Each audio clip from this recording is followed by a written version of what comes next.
Bom dia a todos, eu sou o Cláudio Monteiro, analista sociocultural da Secretaria de Estado da Saúde de São Paulo e responsável pelo Núcleo de Vigilância Epidemiológica em Violências e Acidentes do Centro de Vigilância Epidemiológica, Dr. Alexandre Vanjac. Hoje, nós estamos às vésperas do Dia Internacional de Prevenção ao Suicídio, que é definido como sendo o dia 10 de setembro, ocasião na qual vários movimentos em todo o mundo, várias ações são voltadas para a questão do enfrentamento ao suicídio, marcada pelo laço dourado que nós, os nossos convidados, hoje estaremos usando, né? A nossa atividade, a nossa videoconferência Suicídio e Saúde Coletiva, ela vem de encontro da portaria 1876 de 2006 do Ministério da Saúde, que prevê uma série de ações voltadas à prevenção do suicídio, dentre as quais a divulgação e discussão de dados epidemiológicos e de ações voltadas à assistência em pessoas em risco de suicídio, né? A nossa videoconferência vai ser composta de 2 blocos, no qual o primeiro nós teremos a presença da doutora Gisélia Camini Wolff Pintinato, que é médica pela Santa Casa de São Paulo, especialidade em psiquiatria pela Santa Casa de São Paulo, médica psiquiatra do Hospital do Servidor Público Estadual e do Hospital das Clínicas de São Paulo da Faculdade de Medicina da Universidade de São Paulo. No segundo bloco, nós teremos as psicólogas Kátia Xerix e Gleise Salles Aria, que vão estar dando continuidade às exposições dessa manhã. Antes de nós passarmos a palavra à doutora Gisele, nós gostaríamos de, primeiramente, estar problematizando, expondo alguns dados referentes ao suicídio no mundo e no Brasil. Lembrando que hoje, dia 9 de setembro, estamos às vésperas, obviamente, do dia 10 de setembro, que é o Dia Internacional de Prevenção ao Suicídio. No mundo todo, nós temos variadas taxas de mortalidade por suicídio, né? Sendo que são registrados cerca de 1 milhão de suicídios ao ano, com taxas variáveis de incidência de acordo com vários países e os continentes. As maiores incidências de óbitos por suicídios estão na Europa, nos países do leste europeu e no norte da Ásia, como pode ser visto, parte da China, Japão, países da antiga União Soviética, né? Num segundo patamar, nós teríamos países como a Austrália, os Estados Unidos, o Canadá e na América do Sul, a Argentina, e num patamar um pouco menos elevado, países como o Brasil. Sendo que os países em cinza são países nos quais não existe o serviço de vigilância, o serviço de vigilância não tem o registro real do número de óbitos por suicídios ano, né? Lembrando que no Brasil, aliás, na América Latina, as maiores taxas estão no Uruguai e em Cuba, né? O que nós temos no Brasil são grandes divergências ou taxas de mortalidade por lesões autoprovocadas e que, obviamente, levam ao suicídio, bastante heterogêneas de acordo com as várias regiões. Então, por exemplo, na região norte, nós temos taxas de incidência que chegam a patamares semelhantes aos verificados no leste europeu ou em países do norte da Ásia, né? Ao passo que em outras regiões, como o norte, nós temos taxas de suicídio bem menores do que as taxas nacionais, né? Na realidade, isso nos leva a uma primeira problematização, ou seja, qual a real incidência ou qual a real magnitude da subnotificação de óbitos por suicídio. Existem realmente essas diferenças regionais ou existem locais onde os serviços de verificação ao óbito, os serviços de registro dos óbitos de suicídio vinculados aos sistemas de informação e mortalidade não estejam, talvez, captando o número de reais de óbitos por lesões autoprovocadas que estejam acontecendo. Então, o Brasil tem essa característica de você ter uma amplitude muito grande de taxas de incidência de acordo com as diversas regiões, como a gente pode estar vendo no slide, né?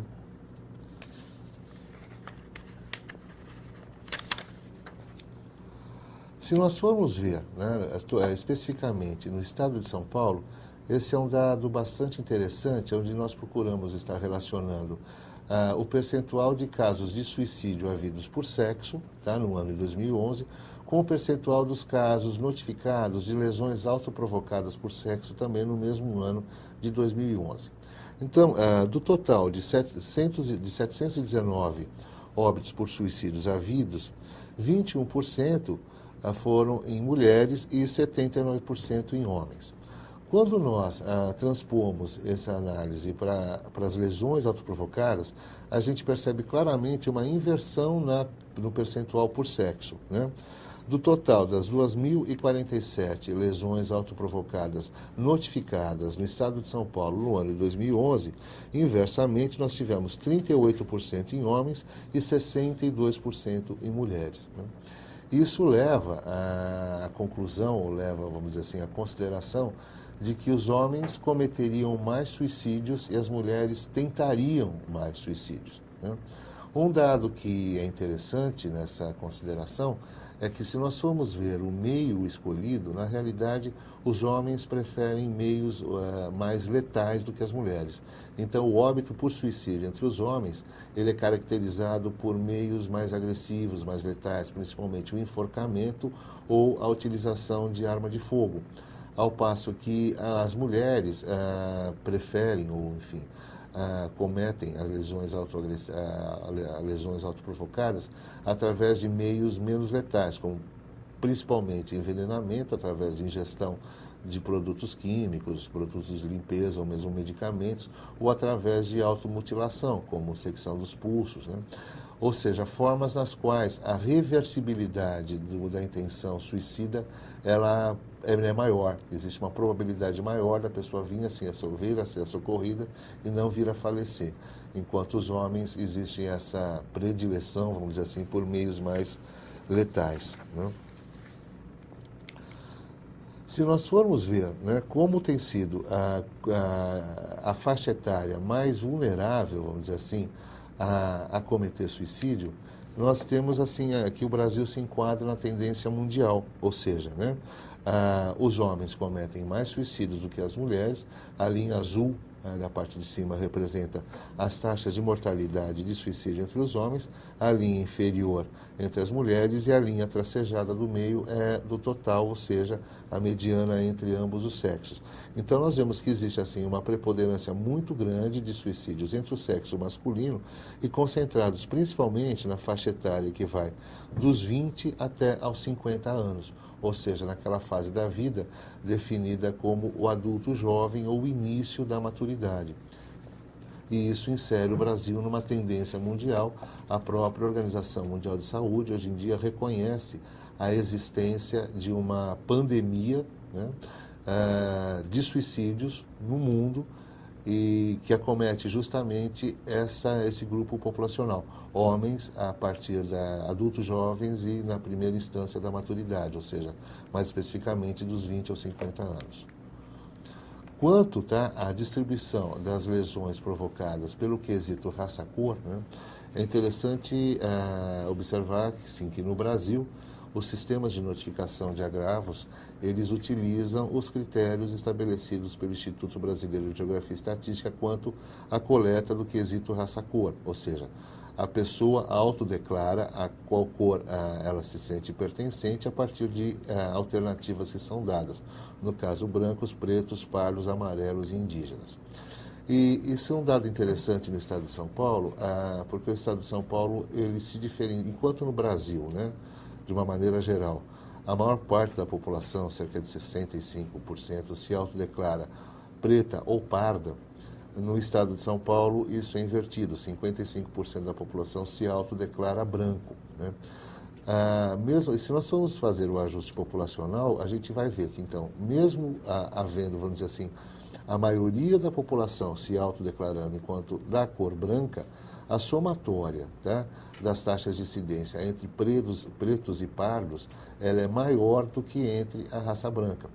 E aí a gente poderia estar perguntando se essa vulnerabilidade ela não estaria associada às condições, vamos dizer, sociais, né, as quais, historicamente, esses dois grupos populacionais vêm enfim, vem sofrendo em relação aos demais, né? Se nós formos ver de acordo com o Estado Civil, tá? Primeiramente, entre homens, a gente vê que existe uma preponderância muito grande de suicídio entre os solteiros, né? E só ir na sequência entre os casados e outras, quer dizer, mas com uma expressividade muito maior entre os solteiros.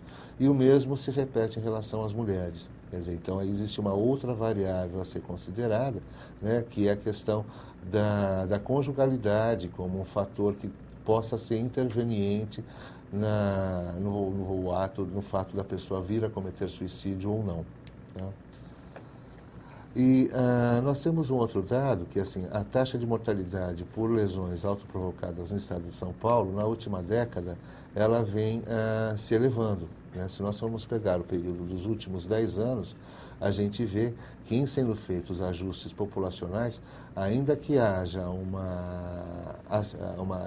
ainda que essa ascensão seja discreta, é inegável que existe uma elevação nas taxas de incidência nos últimos 10 anos. E um dado que é bastante interessante da gente estar observando é qual é a relação, né, percentual entre as causas externas de mortalidade geral e o percentual dos óbitos por lesões autoprovocadas voluntariamente. Ou seja, qual o percentual que existe em ambos os casos. Então, a gente vê, a linha vermelha representa a taxa de mortalidade por causas externas frente à mortalidade geral, total. E a linha azul representa a proporcionalidade dos óbitos por suicídio dentre ao total das causas externas. Então, a gente percebe que enquanto o percentual de óbitos por causas externas frente ao montante da mortalidade geral vem decrescendo, mais ou menos na mesma proporção, os percentuais de óbitos por suicídio dentre os óbitos por causas externas vêm aumentando. De uma certa maneira, nós poderíamos dizer que assim, nós estamos nos matando menos entre si, mas estamos nos matando mais a nós mesmos, né? É um xiste um tanto quanto irônico de se fazer, mas concretamente é isso que os dados transparecem, né? Seriam basicamente esses os dados que nós teríamos a estar colocando, né? E lembrando que existem variações importantíssimas nas taxas de incidência no próprio estado de São Paulo. Aí, nesse mapa que está sendo projetado, nós temos uma variação de taxas, né, de óbitos por suicídio que vão desde 0 até municípios que apresentam uma taxa de incidência superiores a 40 óbitos por suicídio a cada 100 mil habitantes, o que leva enfim, a taxas de incidência ainda superiores dos maiores países do mundo, como a gente viu no começo da apresentação, países do norte da Europa e países do leste europeu. Então, ainda que exista vamos dizer assim, que os óbitos por suicídio ainda não representem, tá, patamares tão elevados como em outros países no estado de São Paulo, existem essas diferenças regionais importantíssimas a serem consideradas.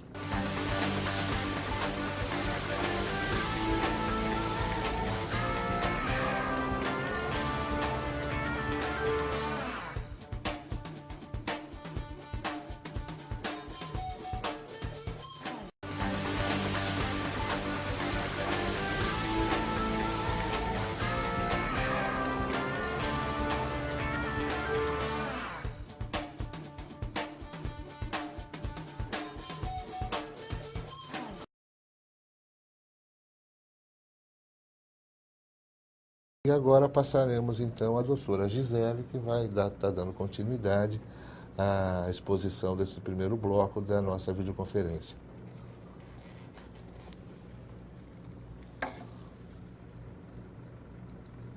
Bom dia. Eu gostaria de conversar com vocês sobre a abordagem do paciente com risco suicida. No primeiro momento, eu gostaria de definir o que é o comportamento suicida. O comportamento suicida é um contínuo que engloba desde os pensamentos autodestrutivos, passando por gestos e atitudes até a chegada do suicídio em si. O que eu quero salientar com essa definição é que existe um período entre entre o primeiro pensamento suicida e o ato realizado. E é nesse período que nós podemos e devemos agir, intervir. Só ressaltando ainda mais a importância do tema, eu trouxe alguns dados da OMS de que a cada 40 segundos ocorre um suicídio no mundo e cada 3 segundos uma tentativa ocorre no mundo. Então, são números bastante alarmantes, né?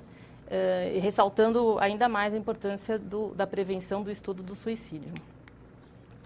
Outro dado bastante importante é que de 60% a 75% dos pacientes procuraram um médico de 1 a 6 meses antes de cometerem suicídio.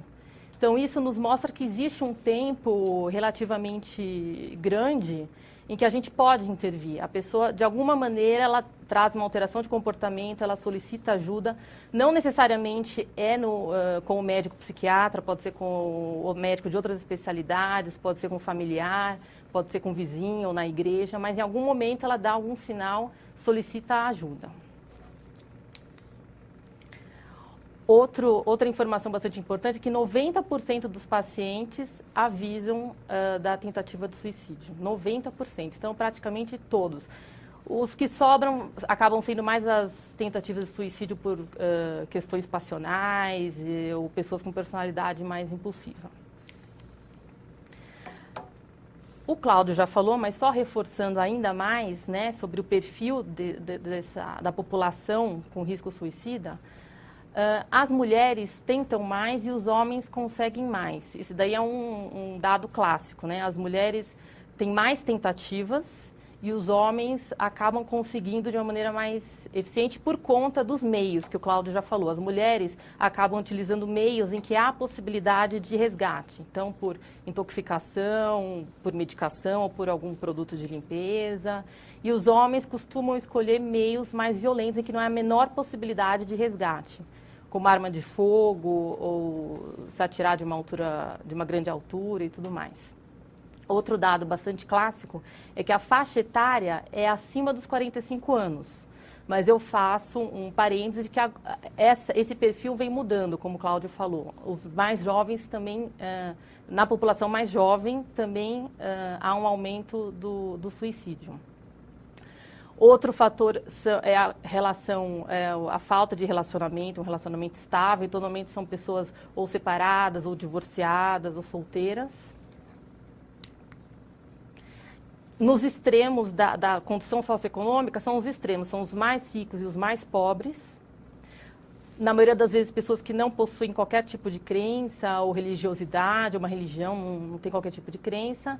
E isolados socialmente. Isolados socialmente não frequentam nenhum tipo de grupo da comunidade, uma igreja, um clube, não tem nenhuma rede social. Fatores psicológicos, eu ressalto uma perda recente, então é muito comum após o luto, a perda de um familiar.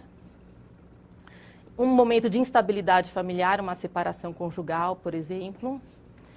E também um quadro clássico em datas importantes. É muito comum no final do ano, Natal, Ano Novo, as pessoas acabarem se lembrando de familiares que já se foram e se angustiarem mais e tentarem o suicídio. Traços de personalidade, a impulsividade. Pessoas impulsivas têm maior risco, né, no momento de desespero, tentar o suicídio. Antecedente psiquiátrico na família. Doenças psiquiátricas, com destaque para o uso de substâncias, né? Antecedente familiar de doenças psiquiátricas e suicídio também. Todo esse antecedente familiar e pessoal de doença psiquiátrica é um grave fator de risco para suicídio.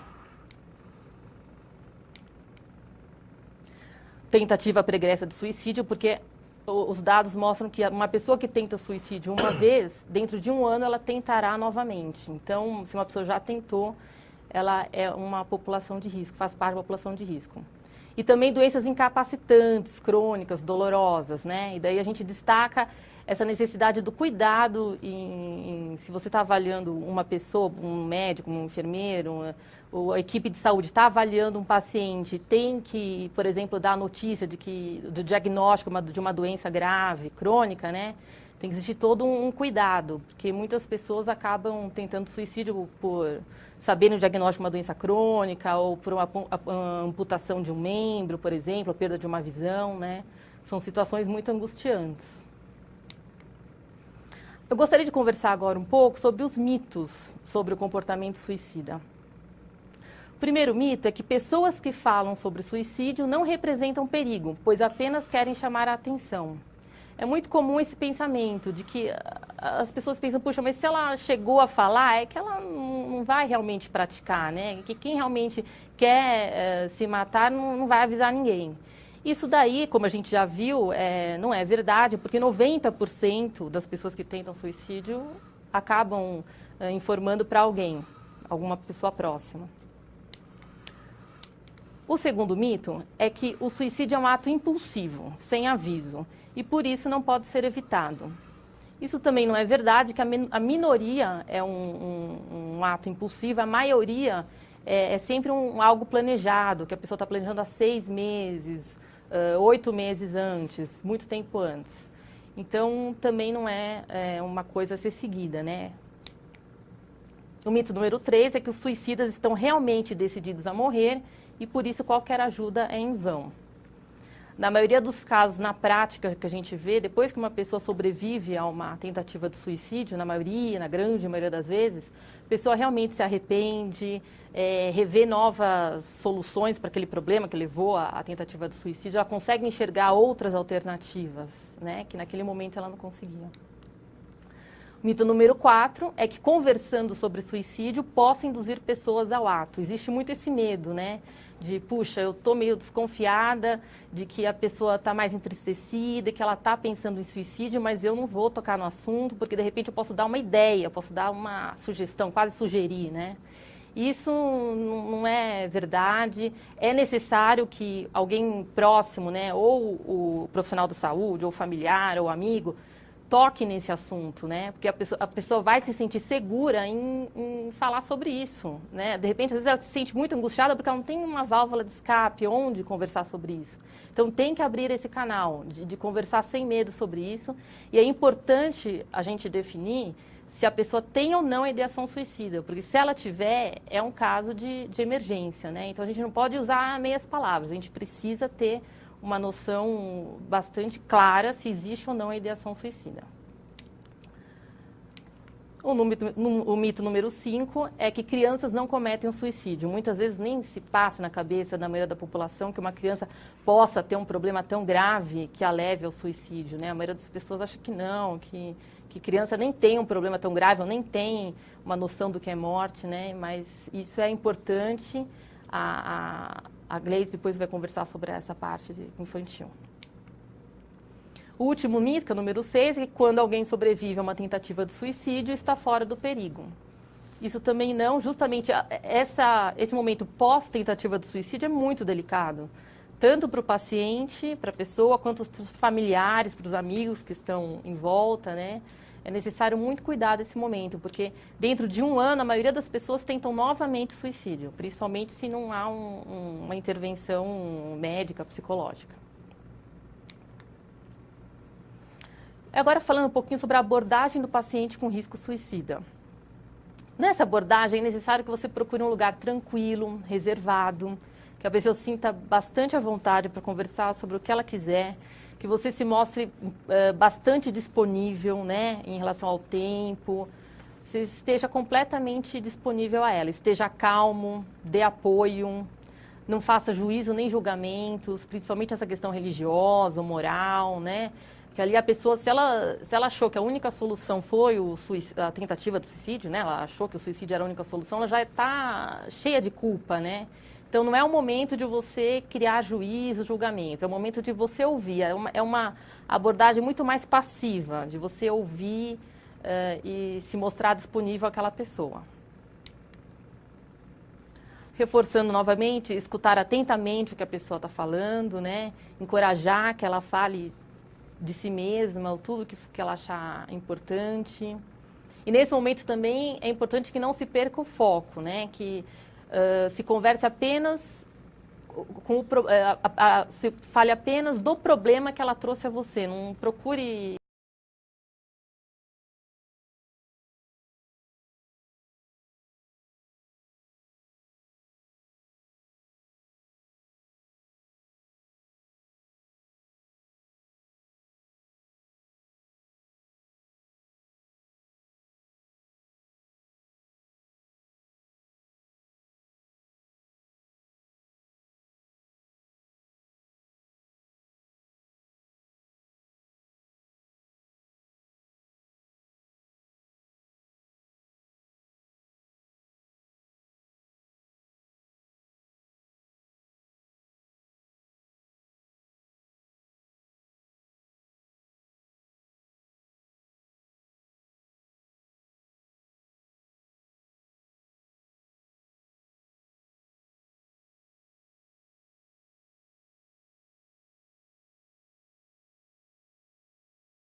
Retornando então com a nossa videoconferência a Suicídio e Saúde Coletiva e ainda com a presença da doutora Gisele Acamini Wolff Pincinato, que expôs o tema a abordagem do paciente com risco suicida.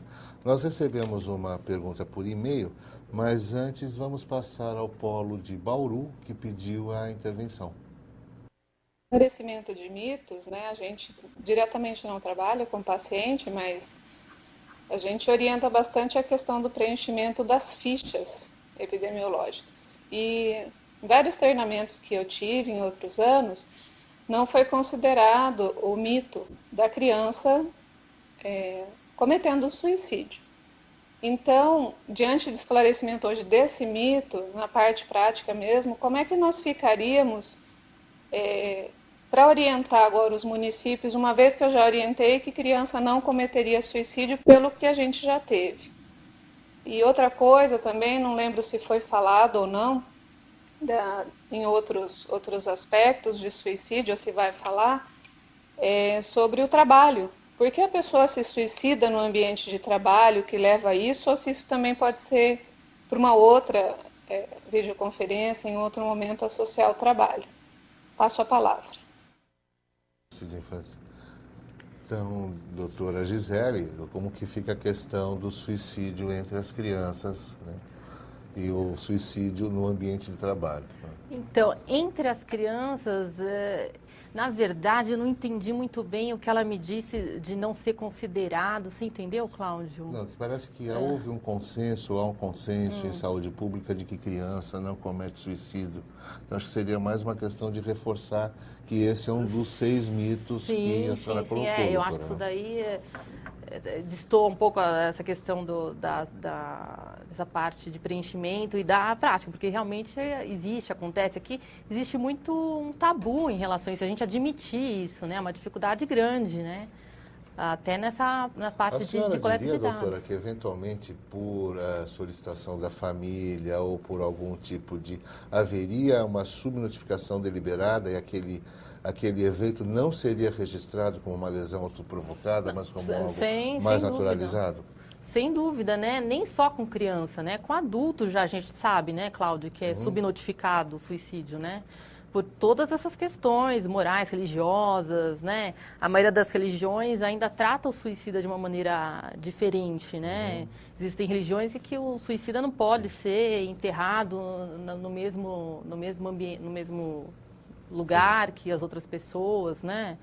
É uma questão sociocultural, assim, né? Sem dúvida, quer dizer, acho que existe essa questão, né, só tentando complementar um pouquinho mais do ponto de vista sociológico, da estigmatização cultural que envolve o suicídio, porque o suicídio ele realmente é um ato que vai radicalmente contra as nossas convicções judaico-cristãs, ou melhor, as convicções da nossa sociedade, como a doutora estava colocando, quer dizer, historicamente, os túmulos dos suicidas, eles eram marcados de uma forma diferenciada. Existem religiões onde os suicidas são enterrados do lado de fora do cemitério. Quer dizer, existe toda essa estigmatização que vai se refletir nessa subnotificação. Enquanto ao suicídio e ambiente de trabalho, que foi outra pergunta que o Paulo fez, doutor. Eu não tenho nenhuma informação específica, que eu saiba de algum estudo ou porquê que é exatamente no ambiente de trabalho. Na maioria das vezes acontece ou em casa ou no ambiente de trabalho. Não sei se a pessoa se sente... é um último pedido de ajuda, de repente, é um lugar onde ela se sente que existe uma última possibilidade, né, de ajuda, mas eu não sei de nenhum estudo específico que fale, olha, o porquê que é no ambiente de trabalho.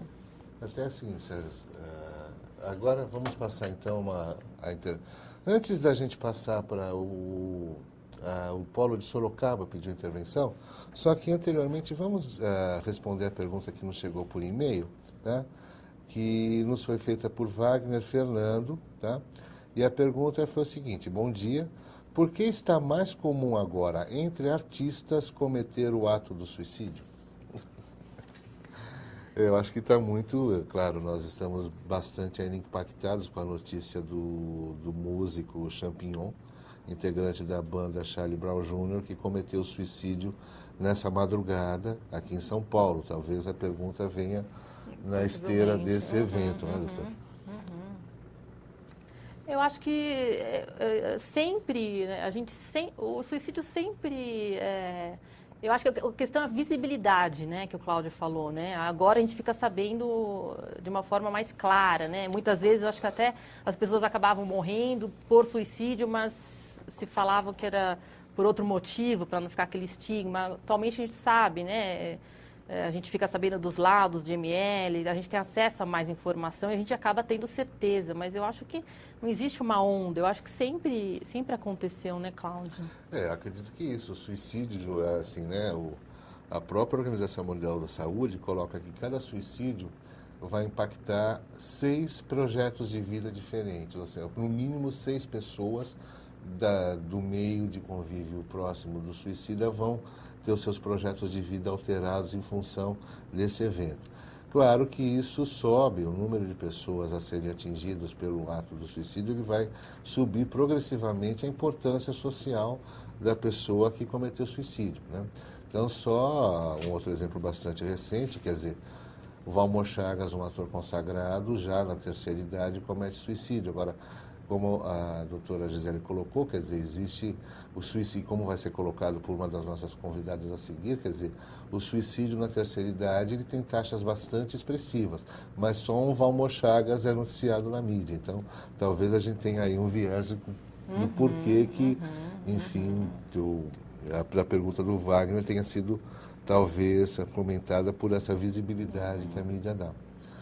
Vamos passar agora, por gentileza, então, a regional de Sorocaba, que quer fazer uma intervenção?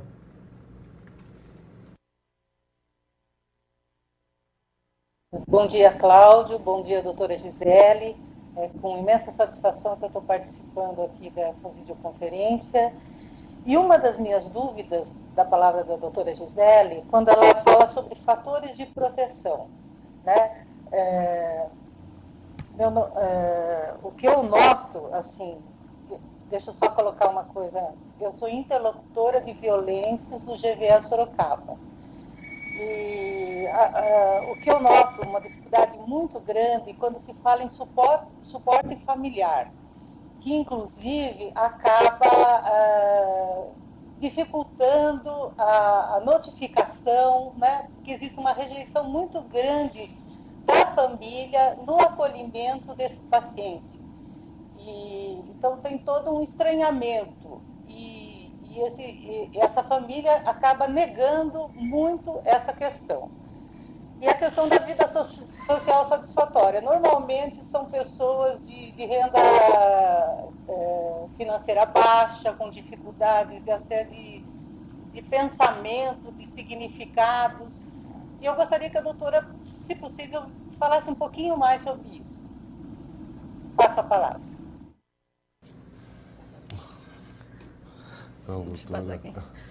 Então, essa questão da rede social, né, dos fatores de proteção do indivíduo para um risco suicida, uma tentativa de suicídio, ultrapassa, às vezes não, a maioria das vezes ultrapassa os nossos limites de atuação, né? Provavelmente aquele perfil de pessoa que não tem emprego, a família desestruturada. Eu não peguei o nome da senhora aí de Sorocaba, mas eu estou imaginando o atendimento da senhora. Pega aquela pessoa que não tem emprego, que é uma família desestruturada, né? Não tem apoio nenhum, né? É difícil, essa pessoa vai estar em risco. E como que a gente vai trazê-la para um fator de proteção, para ter um fator de proteção? É difícil, né? Não tem como muita gente... A gente tem que observar, o que dá para a gente fazer, a gente é observar e trazer para uma rede de proteção. Então, se a pessoa não tem família, então, pelo menos que ela se vincule, então, a um profissional de um posto de saúde próximo da casa dela, né? Esse já é uma ajuda. Se a pessoa é isolada, não tem família nenhuma, se ela, pelo menos, se vincular a uma enfermeira, a uma equipe de saúde da família, isso já vai tirando ela desse ambiente de risco, né? É o que a gente pode fazer. Ou, de repente, associá-la a alguma atividade da comunidade onde ela vive, né? Mas eu entendo que esse fator de risco é bem difícil de ser controlado, né? Sim. De ser Com anulado, né? Bom, chegaram várias perguntas aqui dirigidas à doutora Gisele, então A primeira delas, Ana Cláudia, sou enfermeira e trabalho com doenças de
Dando continuidade à nossa videoconferência Suicídio e Saúde Coletiva, nessa segunda-feira que antecede o dia 10 de setembro, que é o Dia Internacional de Prevenção ao Suicídio, nós iremos agora, nesse segundo momento, estar com as psicólogas Gleise Salles Aria, que é mestre em Psicologia da Saúde pela Universidade Metodista de São Paulo, psicóloga do Hospital do Servidor Público Estadual Francisco Morato de Oliveira e docente do curso de graduação em Psicologia do Centro Universitário da Fundação Santo André, que vai expor o tema Sofrimento Psíquico de Crianças e Adolescentes, Risco de Suicídio e Prevenção.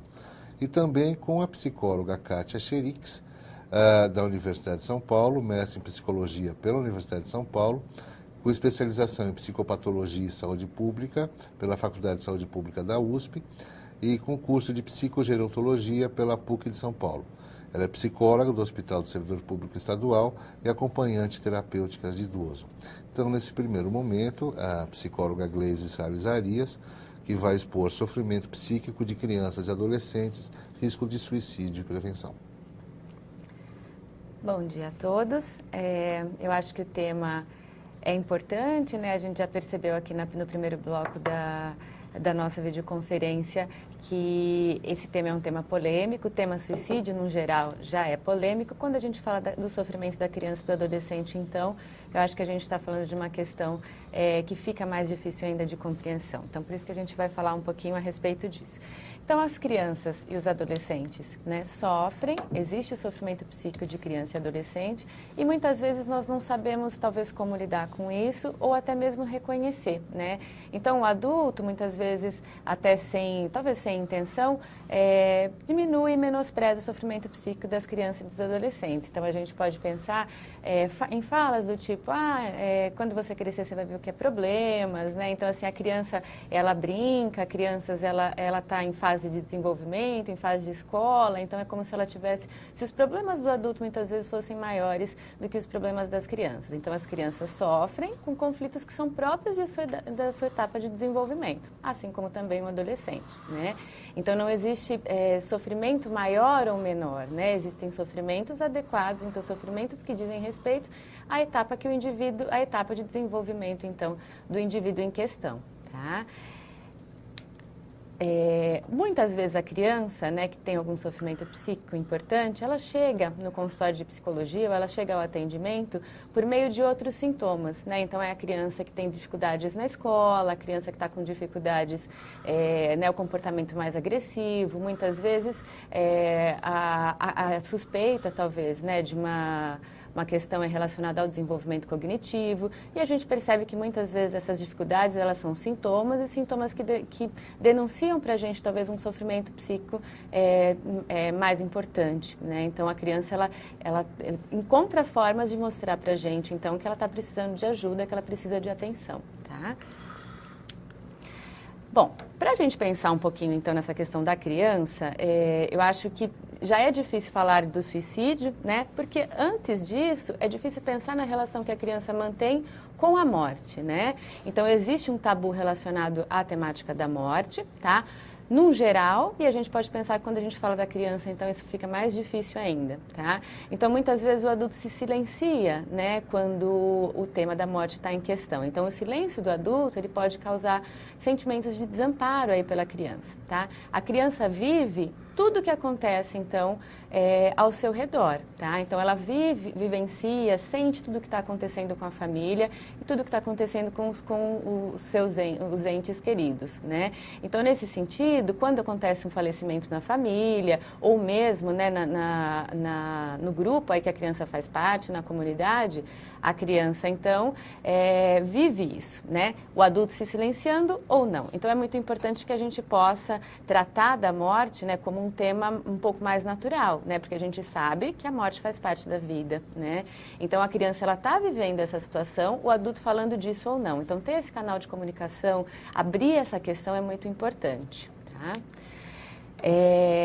Como a gente está falando, então, a morte faz parte da vida. A criança representa o contato que ela mantém, então, com essa temática da morte, né? Porque se existe vida, existe algum nível, algum tipo de contato com a morte, né? Então, muitas vezes, a criança representa nas brincadeiras, nos jogos, nos desenhos. Então, assim, formas de expressão que são próprias da criança, que são próprias da sua etapa do desenvolvimento, tá? E a noção que ela tem de morte, então o conceito de morte também diz respeito à etapa de desenvolvimento. Então, né, conforme a criança vai se desenvolvendo, isso vai mudando, tá? E aqui a gente está falando tanto do conceito de morte de si mesmo, quanto da morte do outro. Bom, vamos pensar um pouquinho, então, em como que a criança compreende a morte, né, em diferentes fases aí, né, em diferentes idades, tá?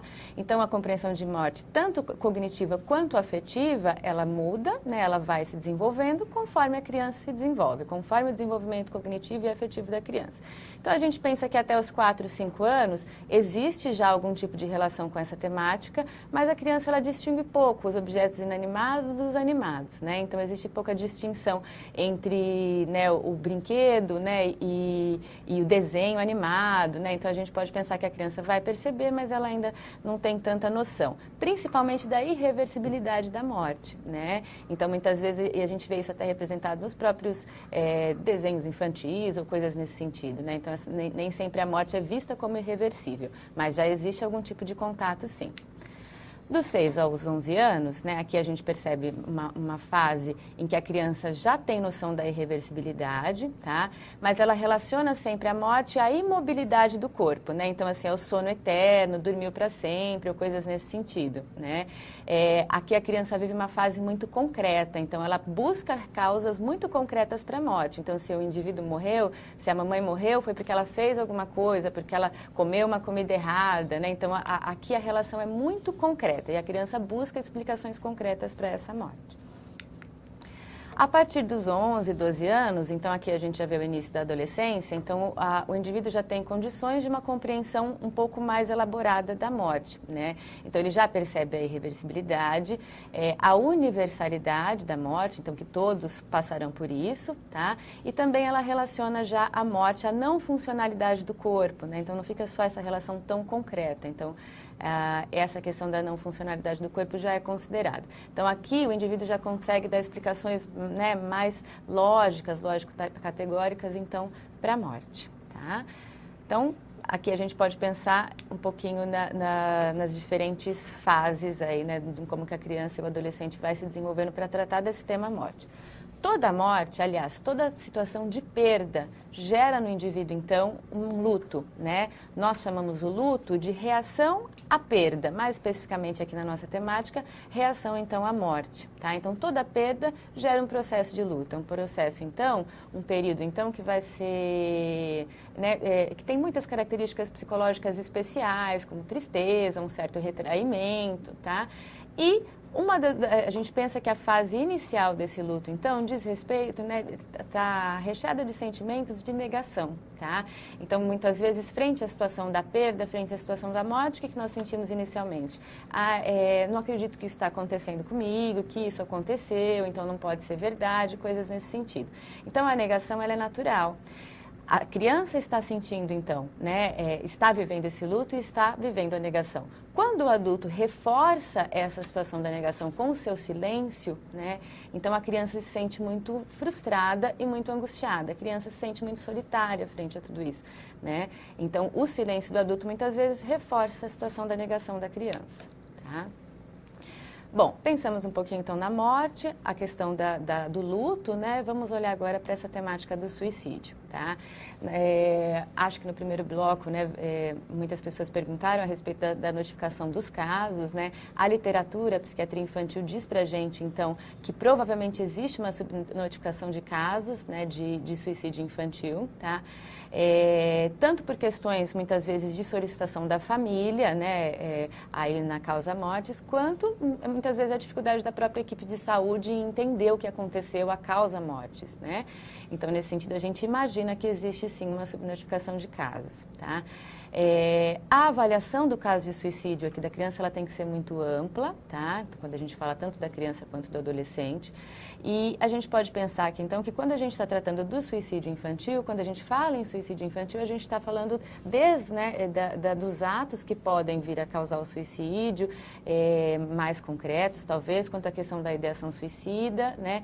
E os sentimentos, então, relacionados a essa questão do suicídio, tá?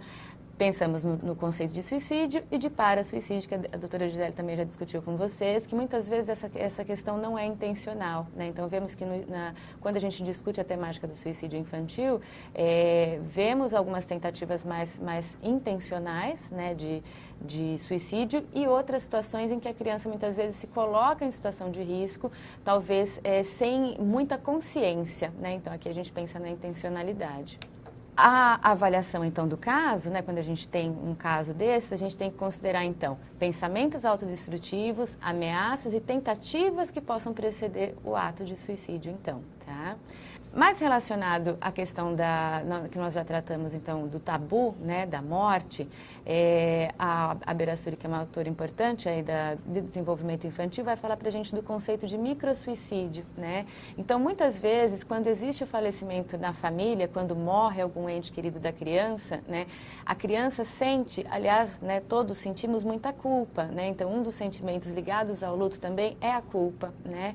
Então, nesse sentido, muitas vezes a criança que não tem talvez tanto amparo da família, que a família silencia, não sabe muito bem como abordar essa temática da morte para a criança, ela pode cometer alguns pequenos, né, ela pode passar a cometer então pequenos atos autodestrutivos, né, muitas vezes quedas, pequenos acidentes que a criança se coloca frequentemente, comportamentos de riscos, tá? E isso vem como uma tentativa inconsciente, então, da criança se unir ao ente perdido, né, se unir à pessoa perdida, tá? Por isso que é importante a gente sempre pensar que essa temática da morte, ela tem que ser uma temática tratada, né, com mais naturalidade pelas pessoas. Talvez a criança tenha que encontrar um canal de comunicação para ela se sentir um pouco mais amparada nesse sentido.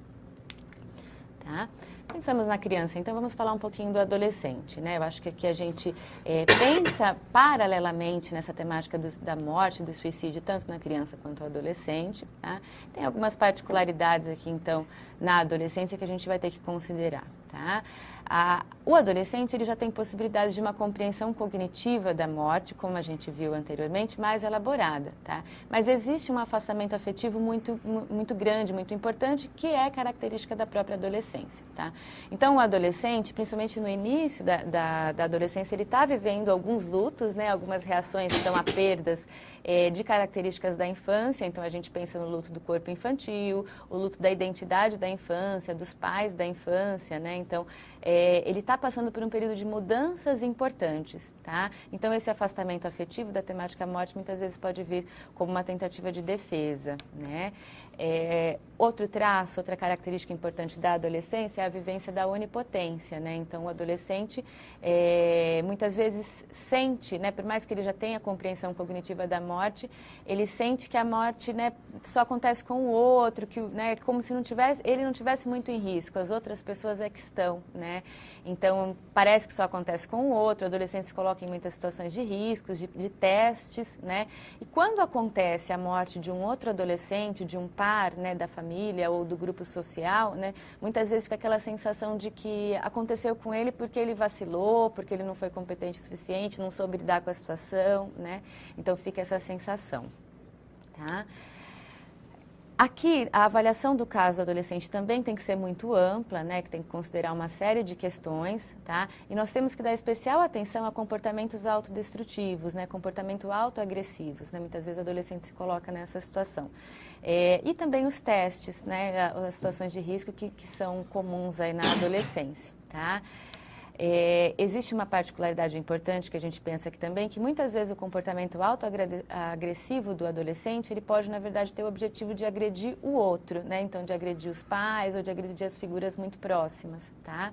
E também a gente tem que pensar aqui na avaliação psiquiátrica e psicológica mais ampla, porque a gente sabe, como a doutora já trouxe pra gente, que comorbidades psiquiátricas, então, né, que algum traço psiquiátrico mais importante pode aumentar o risco de suicídio, tá? E isso é uma dificuldade, porque a gente sabe que a criança e o adolescente, né, o diagnóstico de um transtorno psiquiátrico tem que ser feito de uma forma muito cuidadosa, né, porque a gente sabe que tem algumas características da adolescência importantes aqui e que talvez em qualquer outra fase do desenvolvimento fossem vistas de uma forma diferente, né? Então a gente tem que tomar cuidado com esses diagnósticos. Tá? Acho que outra questão importante para a gente tratar também é o apoio à família, né? Todo caso atendido, né, em psicologia da criança e do adolescente, exista, né, a temática do suicídio, existindo o risco de suicídio ou não, sempre é um caso que tem que também agregar a família, né? Então, o atendimento do adolescente e da criança sempre é um atendimento para toda a família, né? E no caso, então, do risco de suicídio, isso fica muito presente, né? Então, a gente tem que envolver a família, mas a gente tem que sempre pensar em respeitar a privacidade do paciente também, tá? Para a gente conseguir acessar essa temática do suicídio, para que o paciente possa se sentir à vontade para falar com a gente sobre isso, né? Então ele tem que confiar, né, no profissional. Para a relação de confiança ser estabelecida, então a gente precisa pensar em respeitar a privacidade do paciente, tá? Mas sempre a gente precisa pensar que o apoio à família e o envolvimento da família no atendimento é importante. Tá?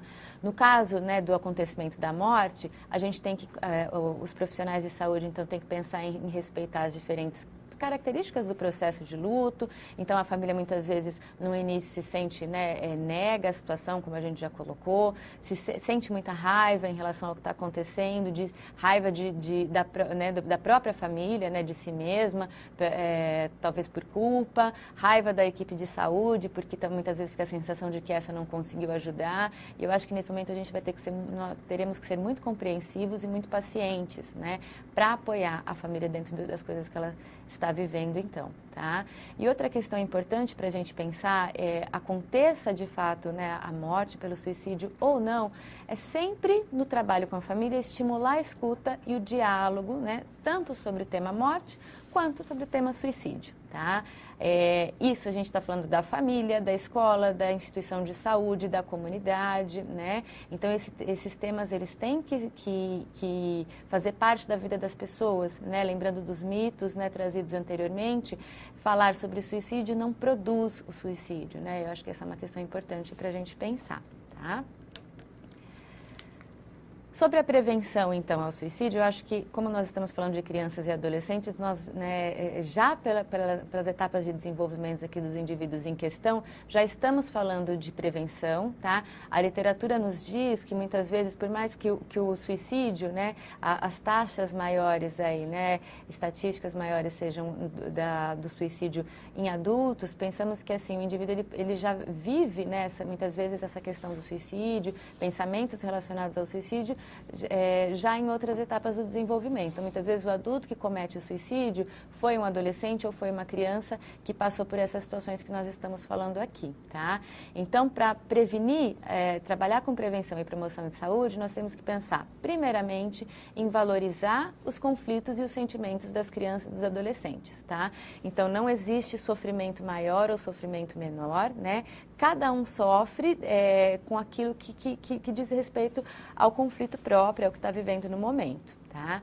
Então, nós temos que valorizar os conflitos e sentimentos das crianças e adolescentes, tratar dos assuntos morte, autoagressividade, suicídio, sem a sensação que nós estamos produzindo isso, então, né? Que falar disso produz a morte, que falar de suicídio produz suicídio, então isso é importante, tá? E pensar que a discussão sobre a morte, ela faz parte do processo de educação, tá? Então, ela não pode dizer respeito só à instituição de saúde, por exemplo, né? Então, a discussão sobre morte tem que fazer parte da família, tem que estar presente na escola, nas instituições comunitárias, associações de bairro e coisas nesse sentido. Então, em todos os locais, essa temática tem que estar presente, tá? Bom, um pouquinho das referências que nós consultamos, então, e eu gostaria de agradecer a audiência.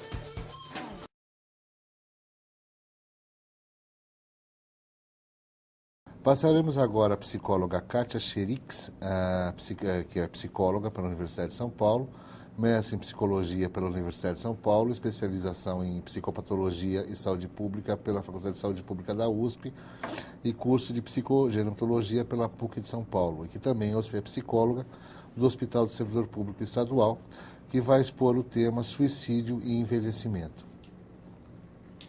Olá, bom dia. Eu vou falar um pouquinho sobre o tema do suicídio em idosos. Então, esse tema é importante aqui para a nossa discussão, para os setores de saúde, por causa do aumento da expectativa de vida, né? A gente vê aí pelos dados do IBGE que a idade média chegará ao patamar de 81 anos em 2050. Então, quem já trabalha em setores da saúde percebe que a gente tem um aumento muito grande de pacientes idosos, né? E às vezes a gente ainda não tem a capacitação ou informação necessária para estar lidando com esse tipo de paciente. Então, os dados mostram que duplicou o número de suicídios, né, na população com mais de 65 anos entre 2000 e 2008. E que no mesmo período o crescimento da população idosa só aumentou 17%. Então, teve um aumento importante do suicídio na população de idosos. O envelhecimento ele é um fenômeno biopsicossocial e vem sendo estudado de forma interdisciplinar, né? Então, é um fenômeno complexo que tem que ser estudado por muitos profissionais. No imaginário coletivo, ser velho é não ser mais jovem. O velho é aquele que perdeu os aspectos positivos da juventude e muitas vezes ele se sente marginalizado e contaminado pelo estigma social, né, que coloca ele num lugar de desvalorização. Hoje a gente vive numa sociedade pós-industrial capitalista que valoriza o ser humano por sua produção ou força de trabalho e pela sua possibilidade de estar consumindo, né? Então, quanto mais dinheiro você ganha, mais importante você é. O suicídio, como foi falado um pouco pela doutora Gisele, ele é um fenômeno, e pelo Cláudio também, ele é um fenômeno masculino, né? O que isso quer dizer? Quer dizer que as estatísticas de mortes mostram que os homens são as maiores vítimas e perpetradores de violência, inclusive de suicídio. E na população de maiores de 60 anos, que são os idosos, a gente encontra esses mesmos dados, né, o mesmo fenômeno. Então, na maioria dos países ocidentais, as taxas de mortalidade por causas externas entre homens chegam a um coeficiente 2 a 5 vezes maior do que entre as mulheres, né? E os suicídios são 3 a 5 vezes maiores nos homens do que nas mulheres.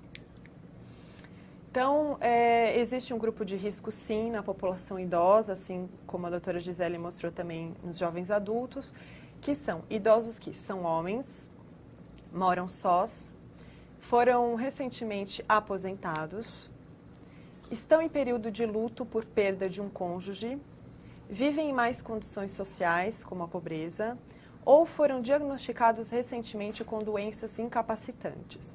Então, se você está acompanhando a videoconferência e percebeu que tem alguém que você conhece ou que atendeu que tem esse perfil, é uma pessoa que está numa situação de risco aí para estar cometendo o suicídio. Por que são os homens que se suicidam mais? Então, existem diversos motivos. Alguns são: o padrão de masculinidade é fator de vulnerabilidade para o suicídio de homens adultos, de homens idosos e homens adultos. Por quê? Porque os homens que estão envelhecendo hoje, eles tiveram uma certa educação, né, na diferença de educação entre os sexos. Então, o homem ele foi educado para ser provedor e figura de autoridade, né? Para trazer o sustento para casa, né? Principalmente os homens que estão envelhecendo hoje foram criados aí nos anos 30, nos anos 40 e tinha essa diferença muito grande, né, no papel social do homem e da mulher. Então, para eles, o processo de envelhecimento é mais difícil que para a mulher, né?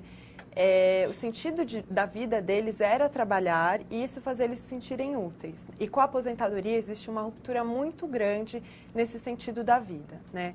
Os homens também apresentam maior dificuldade em lidar com limitações e têm dificuldade de aceitar a perda da autonomia e da independência.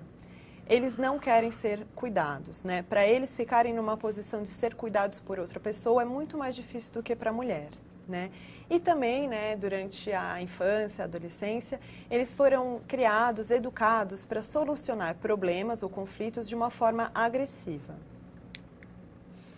Então, recentemente, uma pesquisadora muito importante, a Cecília Minaio, ela fez uma pesquisa que se chama É possível prevenir a antecipação do fim? Suicídios de idosos no Brasil e possibilidades de atuação no setor de saúde. Essa pesquisa, que é bem recente, né, foi feita aí pela Escola Nacional de Saúde Pública da Fiocruz, mostra que é importante identificar pessoas em situação de vulnerabilidade, que é um pouquinho que a gente vem conversando aqui na videoconferência, né? No segundo momento, temos que estruturar intervenções eficazes. Propor uma atenção integral ao atendimento de pessoas em situação de risco e vulnerabilidade em linhas de cuidado. E conseguir fazer uma integralidade e ação intersetorial dentro da saúde. A Minaio, ela costuma dividir a questão da prevenção em 3 classificações. Então, existiria a prevenção universal, prevenção seletiva e prevenção específica. O que isso quer dizer? A prevenção universal seria uma ação educativa, por exemplo, essa videoconferência. O objetivo é atender um público grande, amplo. A prevenção seletiva seria concentrada em grupos de risco. Então, por exemplo, a gente ofereceu uma palestra no Centro de Convivência de Idosos, onde a gente já estaria selecionando um pouco mais o público que estaria recebendo essas informações. E a prevenção específica seria diretamente com a pessoa que já está com ideação suicida.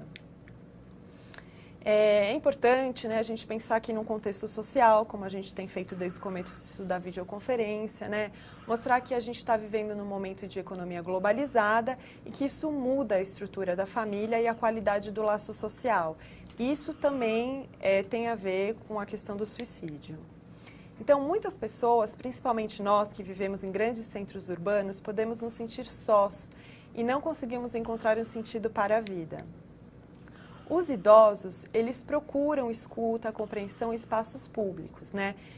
Na minha experiência na dissertação do mestrado, eu fiquei no centro de convivência para idosos, fiquei disponível para escutá-los. E muitos vinham conversar comigo falando de como eles se sentiam sozinhos em casa, sem ninguém para conversar, e que eles procuravam, né, nos médicos, enfim, em quem eles podiam algum espaço para serem escutados.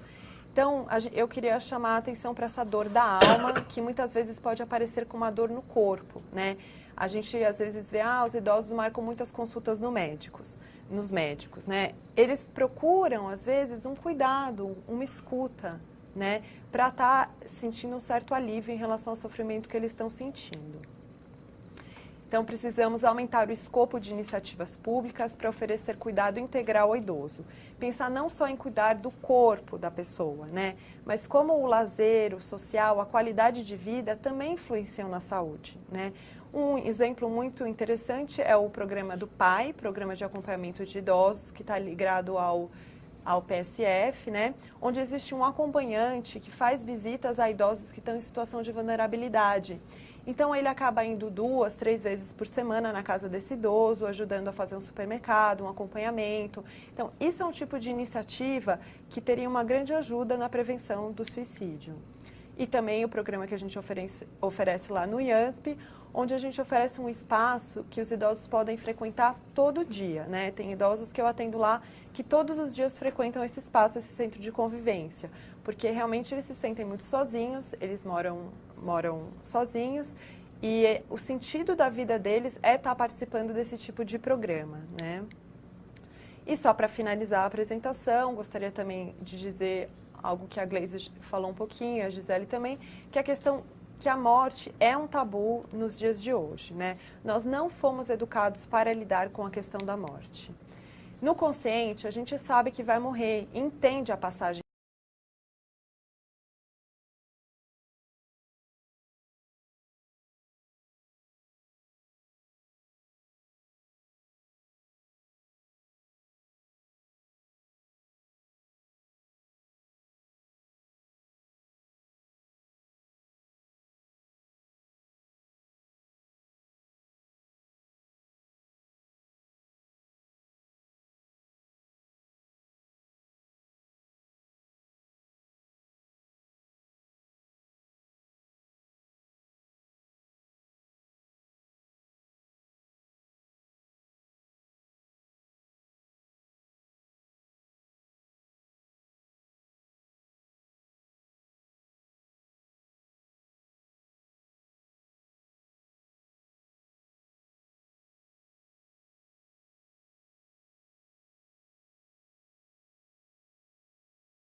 Nós que agradecemos a brilhante explanação da psicóloga Kátia Cherix, lembrando que ainda temos um pequeno tempo onde perguntas poderão ser feitas através do e-mail fundap.vc@fundap.sp.gov.br e vamos já passar algumas perguntas que nos foram dirigidas.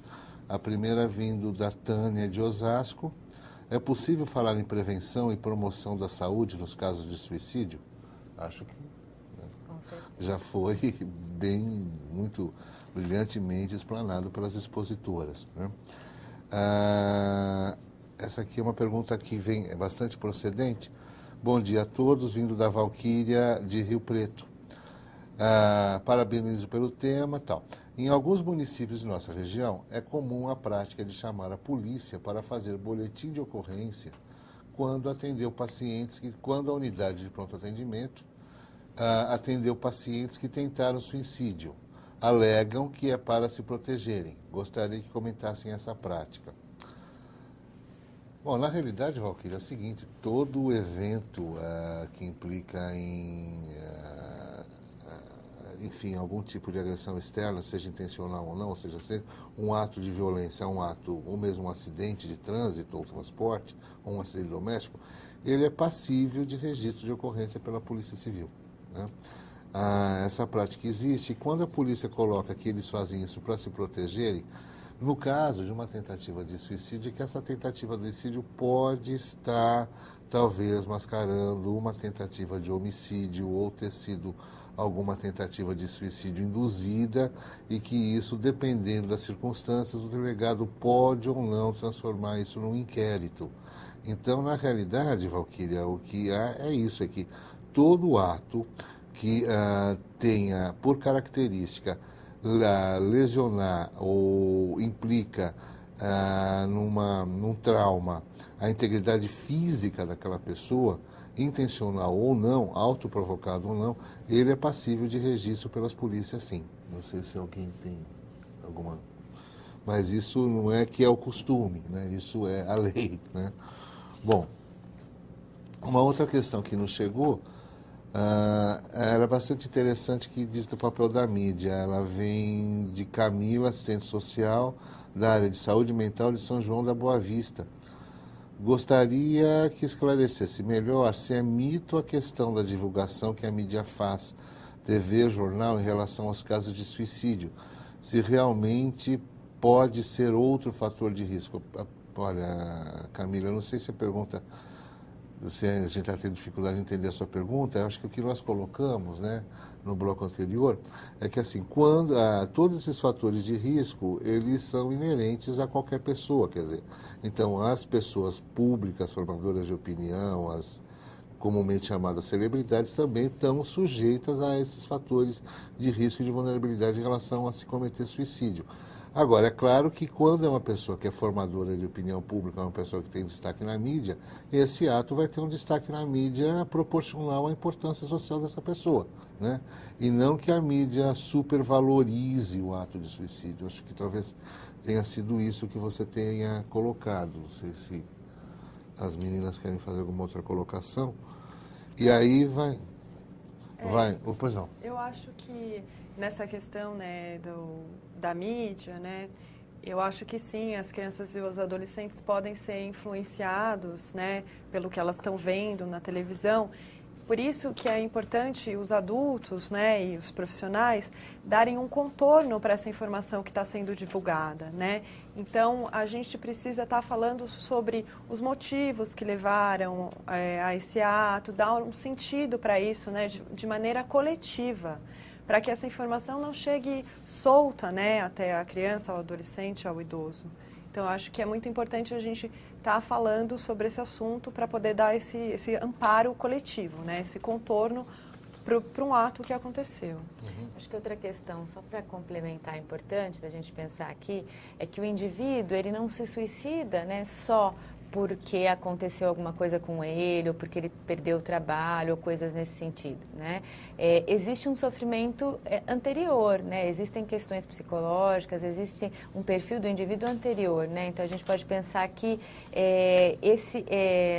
talvez esse contexto aí dado a essa situação, a situação de suicídio, as explicações dadas, elas têm que considerar também o sofrimento do sujeito e não só a situação que está acontecendo com ele. Então, nem sempre a relação é de causa e efeito, né? Tão concreta como a gente pode pensar aí, né? Perfeito. Uma outra pergunta que nos chega, agora eu me atrapalhei um pouquinho aqui.